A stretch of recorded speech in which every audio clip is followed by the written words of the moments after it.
quero saber o que Pedro sentiu.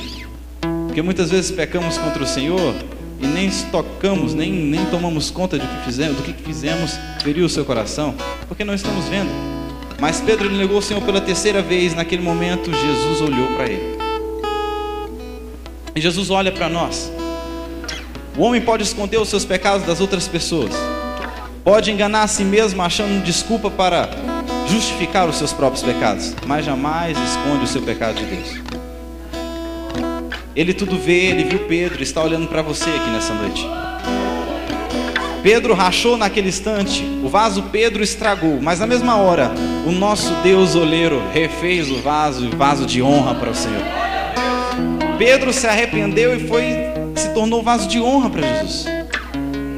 A Bíblia diz que Judas Iscariotes também se arrependeu, até devolveu as moedas que compraram a Jesus. Mas ele não estava nas mãos de Deus, ele não estava nas mãos do oleiro. A importância de estar nas mãos de Deus é entregar o rumo das nossas vidas, é termos a garantia de que com Cristo nós somos mais que vencedores. Eu vi uma frase muito engraçada, estava escrito assim: seja um vaso de honra, não seja um vaso sanitário. É engraçado, mas é verdade. O vaso de honra ele é cheio de azeite, o vaso sanitário de sujeira. Às vezes vemos cristãos e cristãos que por onde ele passa o local é abençoado, o azeite transborda e onde ele pisa a bênção do Senhor ele está. Mas existem pessoas que preferem ser vasos de desonra e que por onde ele passa prega uma imagem negativa do povo de Deus, uma imagem que não é real. Porque o povo de Deus ele é feliz, o povo de Deus ele é diferente, ele é abençoador, ele é próspero. A Bíblia diz que nunca vi um justo nem sua descendência mendigar um pão. Então não é cabível ao nosso conhecimento, não é aceitável para nós olhar para uma pessoa que se diz ser cristão e viver todo tipo de miséria, todo tipo de coisa errada. Devemos orar pelos nossos irmãos, devemos querer ser vasos de honra nas mãos do Senhor. Nas mãos do oleiro, o vaso só pode ser reaproveitado se estiver mole, maleável. Para ser um vaso de honra é preciso abrir mão de uma vida endurecida, de um coração duro, sem amor e sem temor. Um dos indícios de que Deus nos tem nas mãos é o coração aquebrantado, é a sensibilidade ao Espírito Santo. O fogo cai, a igreja se alegra, o céu desce, a igreja chora, e ele está lá, triste, sério. Ele entra da mesma forma que ele entra, ele sai, e quando chega em casa ainda tem a coragem de dizer: o culto não foi bom. Esquecendo ele que quem faz o culto somos nós. O culto só está bom quando você está bem com Deus. Quando você abre mão desse coração duro e entrega um coração de carne, um coração maleável nas mãos do Senhor. A pessoa que vive sem felicidade, a pessoa que entra na casa do Senhor, da mesma forma que entra, sai, ela leva uma vida seca, uma vida dura, mas muda de vida agora em nome de Jesus. Entrega o seu caminho ao Senhor e Ele tudo fará.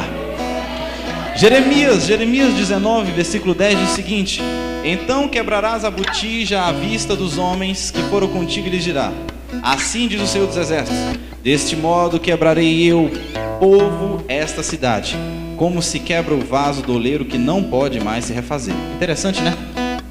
No capítulo 18 lemos sobre um vaso que se estragou, mas que encontrou recuperação imediata. E aqui no capítulo 19 lemos sobre um vaso que, sendo quebrado, não pôde mais ser recuperado.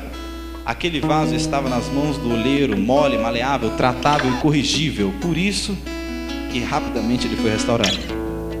Agora, no capítulo 19 vemos um vaso seco, um vaso endurecido pelo tempo, que quebrado uma vez não tem mais como consertar.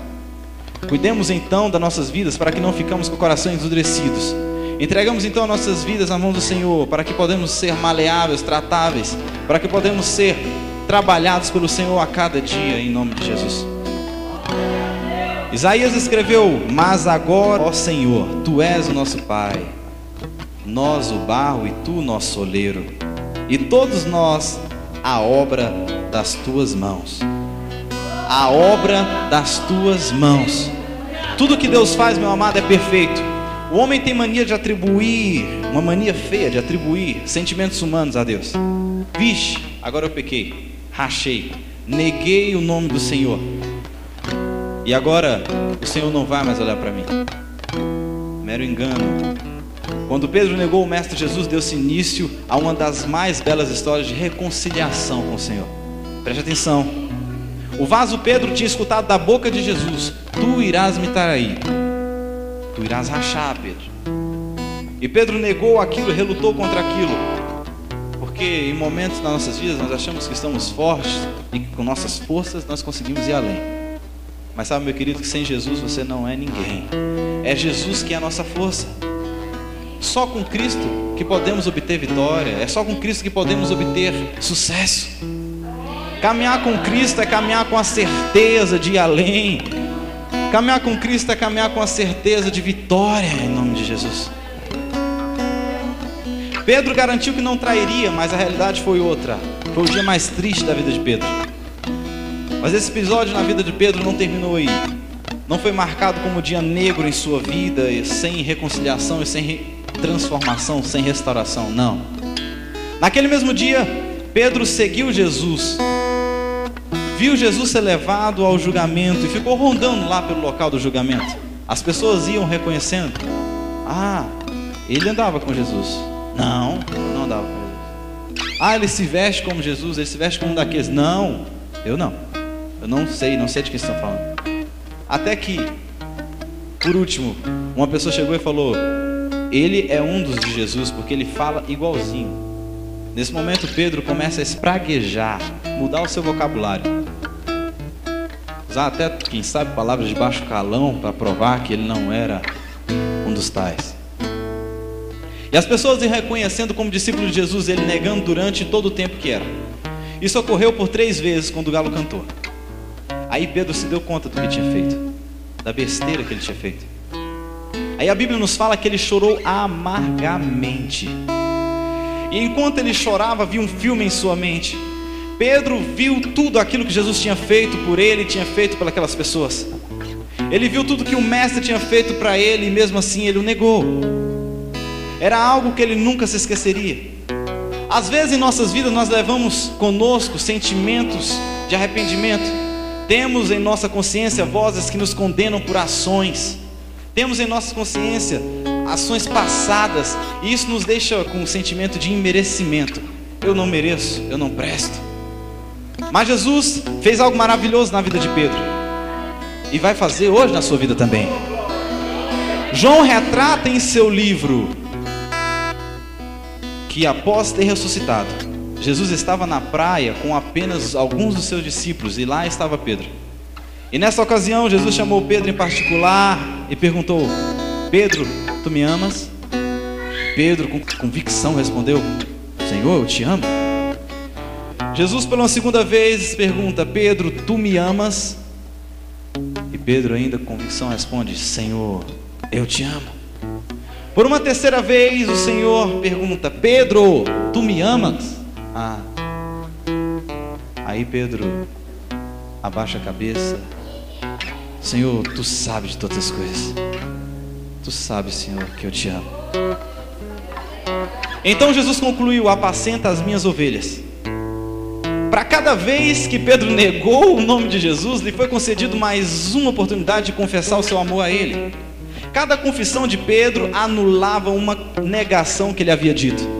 E como prova da reconciliação com Jesus, Jesus entrega a Pedro a responsabilidade de apacentar as coisas que ele mais amava, as suas ovelhas. Naquela hora Jesus proporcionou uma grande cura no coração de Pedro, e Pedro foi liberto daquele jugo, daquele peso. Pedro havia visto Jesus morrer na cruz, e talvez, vendo Jesus morrer na cruz, morria também ali uma esperança, uma oportunidade de se reconciliar com Jesus, de pedir perdão. Na cruz do Calvário ia junto Jesus, ia junto a oportunidade de se reconciliar. Ele deve ter passado por maus bocados a imaginar como então pedir perdão para um homem que já morreu. Mas Jesus tinha um propósito na vida de Pedro, e acima de tudo, Jesus amava o seu filho. E ele não queria ver seu filho entristecido. A Bíblia nos fala